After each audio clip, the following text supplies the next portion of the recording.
The Kingdom Hearts series is starting to repeat some of its mistakes, and this is how it's going to affect the games moving forward. The Kingdom Hearts series is known to not be the most accessible series out there. I can imagine thinking of all my Kingdom Hearts fans out there who try to recommend the series to their friends, only to get hit with one of these looks. Often people citing how complicated the story seems and how the naming conventions are all over the place. I mean, I don't blame this. I feel like this is someone's thesis statement. It shouldn't be so difficult to recommend a series I love so much to other people. There's like a social hierarchy that comes with suggesting a certain series. Like if someone suggested me Five Nights at Freddy's, I imagine they probably know everything about the lore of this nightmare franchise. Those games are just as lore dense and there's tons of different entries in the series. Like Kingdom Hearts, it's hard to get a look at the whole picture without seeing everything first. The issue Square Enix is having right now is that most of Kingdom Hearts' most important stories are essentially being locked away. Kingdom Hearts 4 is still a ways off, but if Square Enix doesn't fix this issue, then a lot of people's enjoyment of that game might not be as grand as Square Enix hopes. Before jumping into the video though, please be sure to hit that like button, it helps me out in a major way. For starters, I've been a fan of the series since Chain of Memories back on the Game Boy Advance. I've told this story like a million times, so I will keep it nice and brief. I got Kingdom Hearts 2 and I fell in love after that. But I was someone who became instantly hooked, looking at online forums, trying to keep up to date on everything that's happening. At this point, Kingdom Hearts only existed on two platforms, Kingdom Hearts 1 and Kingdom Hearts 2 released on the PlayStation 2, with Chain of Memories being exclusive to the Game Boy Advance. But this was only 3 games, nothing too crazy at the time, but the series continued to make more games. They saw Kingdom Hearts 2 as a profitable success as it later became the 13th best-selling PlayStation 2 game. How funny is that? But this is how Kingdom Hearts fans began to see the financial suffering that comes with being a fan of the series. This history lesson is important, I promise. Now, with most video game series, the titles are fairly disconnected in terms of their stories. If it's a series with a connected story, the narrative tries to remain on that hardware. Looking at the God of War series, all of those games released on PlayStation 2 and later on PlayStation 3 to conclude the initial series. You had everything you needed to experience the story from start to finish. It was all right there on the PlayStation. With Kingdom Hearts, this is when the titles started to branch out onto different hardware. Now, this usually isn't a big deal for most games going multi-platform, although Kingdom Hearts was unique by making it so that all the games had a connected narrative. Every single game in the Kingdom Hearts series is canon in some way, shape, or form. Back in 2006, kids were probably super confused about what was happening in the intro of the game. They probably played Kingdom Hearts 1 and got used to Sora and his shenanigans, only to boot up Kingdom Hearts 2 to find that there's this new character named Roxas, with tons of expositions about memories and friends and castles. This might make a little bit more sense if you played Kingdom Hearts Chain of Memories. Since it released on the Game Boy Advance and not the PlayStation, you might have missed out on some plot points. It wasn't super normal for games to transcend their stories between hardware like this, but it was all super connected. This was only just the beginning though. Later, 3 more Kingdom Hearts titles were announced. Kingdom Hearts 358 Days Over 2 and Kingdom Hearts Recoded would be released on the Nintendo DS, while Kingdom Hearts Birth by Sleep would be releasing on the PlayStation Portable. Now you needed to shell out $150 to get a DS or hope your parents got you one because you're probably still a child. Then another $250 if you wanted to get the PSP for the Kingdom Hearts game with all the cool graphics that look like the mainline games. These were 3 games that built the basis of what Kingdom Hearts story has been and where it was going. I borrowed someone else's PSP when I was younger, and to this day, it is the only physical PSP game I own. Then years later, Kingdom Hearts Dream Drop Distance released on the Nintendo 3DS. Another piece of hardware you gotta buy to find out what happens next. My point of all this is that being a Kingdom Hearts fan was quite a financial investment. If you couldn't afford all these handhelds and games, then you likely went to the internet to find out what happens next. I remember spending hours watching Kingdom Hearts cutscenes in the games beforehand when I had to wait to grab them since I was saving up some cash. KHVids needs to be rewarded for their contributions to Kingdom Hearts in general. Kyrie! Traitor! Sephiroth! Yuffie! Roxas! Axel! I'm a fool. Xemnas! You're right. If you've heard this before, then you're entitled to a veteran's discount. In 2012 though, everything changed with the announcement of Kingdom Hearts 1.5, a PlayStation collection that brought together Kingdom Hearts 1,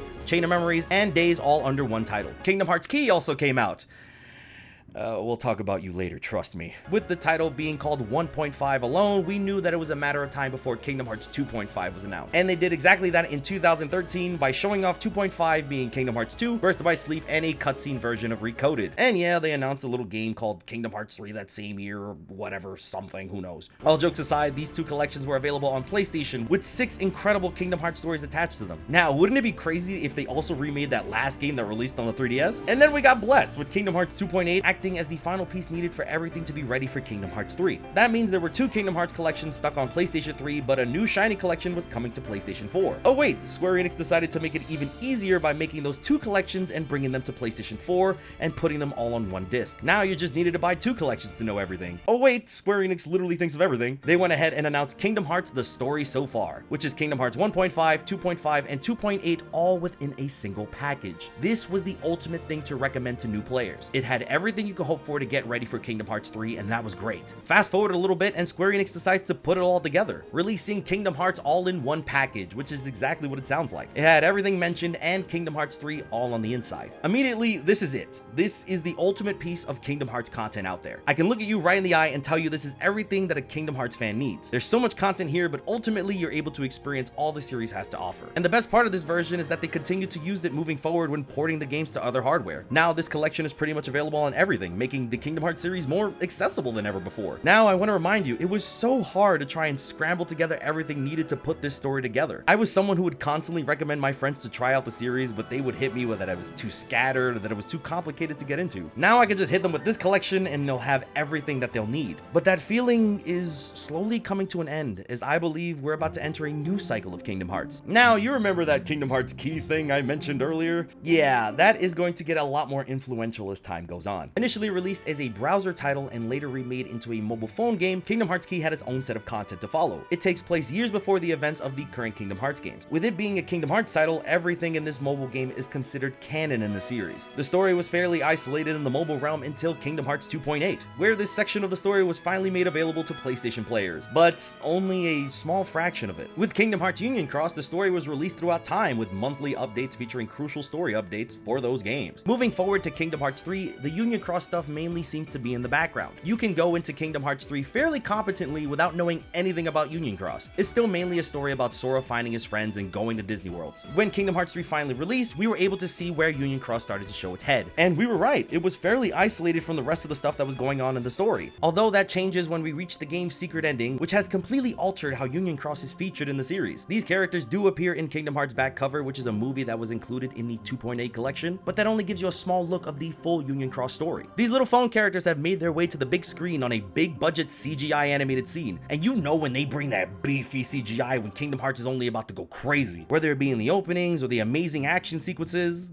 or Frozen, I guess. The point is, Kingdom Hearts is now starting to focus more on the past, which is where the mobile titles take place. A secret ending of a mainline Kingdom Hearts title is not something to take lightly, as it will lay the groundwork for all the future stories to come. And for the most part, people who have purchased and played Kingdom Hearts 3 have no idea what Union Cross is. And that's not to the fault of the general audience. The mobile Kingdom Hearts titles just don't have the marketing or branding power that the mainline titles do at the moment, which means that the mobile titles are often going to get skipped over. Not only that, but the way Square Enix was releasing the Union Cross content, with it being over months without updates at a time, made it fairly exhausting to keep up with everything. I'm someone who considers themselves a die-hard Kingdom Hearts fan, but even I couldn't keep up with Union Cross when it was releasing. Now, Kingdom Hearts 4 is clearly going to have tons of influence from Union Cross. The Master of Masters has already made an appearance within a trailer. Strelitzia appears as if she wasn't murdered in cold blood the last time we saw her. The foretellers are staking up to be the next big baddies of the game, and we might finally get the answer of what's inside that giant black box. But truly, the last 4 sentences I said don't matter if you haven't experienced Union Cross. Like, I imagine most people who saw the Kingdom Hearts 4 trailer have no idea who this woman is, and that's where I fear Kingdom Hearts is headed right now. The thing about Union Cross and Dark Road is that I consider them some of the greatest Kingdom Hearts stories. They know how to balance the Kingdom Hearts content while also offering exciting reveals and new characters with personalities that live up to the old ones. It's so freaking good, I cannot recommend it enough, but these titles are locked away on mobile games that no one wants to play. At this time, Kingdom Hearts Union Cross is unplayable as they took the game offline. The way Kingdom Hearts fans would usually learn about the story is through YouTube uploads. Any new story updates would be uploaded by some fans. Now, doesn't that sound a little familiar? It feels weird that the YouTube community is the most effective way to experience Kingdom Hearts right now, and that's not a good feeling. Not to disrespect those who put the time into making those videos,